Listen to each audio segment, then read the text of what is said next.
kami dari kelompok 5 akan menjelaskan tentang teks cerita inspiratif. Banyak di antara kalian yang sering mendengar kata inspirasi atau bahkan sudah tahu arti kata inspirasi. Dalam Kamus Besar Bahasa Indonesia, inspirasi diartikan sebagai ilham atau sesuatu yang dapat menggerakkan hati untuk mencipta. Misalnya saja mengarang syair, lagu, cerita, dan sebagainya. Teks cerita inspiratif merupakan teks yang berisi cerita fiksi maupun pengalaman yang benar-benar terjadi yang mampu menggugah inspirasi dan semangat seseorang untuk membacanya.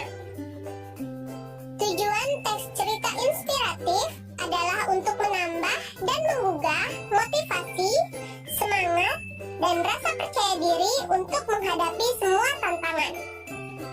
Adapun ciri-ciri teks cerita inspiratif, yang pertama, berisi kisah nyata.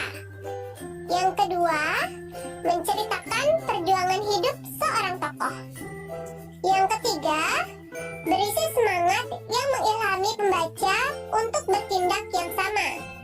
Dan ciri yang terakhir yaitu mengandung hikmah untuk kehidupan yang lebih baik. Teks cerita inspiratif dibangun oleh beberapa unsur. Adapun unsur-unsur teks cerita inspiratif, yang pertama adalah tema.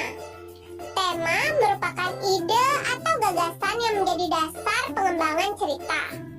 Unsur yang kedua adalah alur. Alur merupakan rangkaian cerita dari awal hingga akhir cerita. Unsur yang ketiga adalah latar. Latar merupakan tempat, waktu, dan suasana dalam cerita. Unsur yang keempat adalah tokoh dan penokohan, di mana tokoh adalah pelaku dalam cerita, sedangkan penokohan adalah sifat atau karakter yang dimiliki oleh tokoh. Unsur yang kelima adalah sudut pandang. Sudut pandang merupakan posisi pengarang dalam cerita. Dan unsur teks cerita inspiratif yang keenam adalah amanat. Amanat merupakan pesan yang ingin disampaikan penulis kepada pembaca. Demikianlah pemaparan singkat tentang pengertian, ciri, dan unsur teks cerita inspiratif.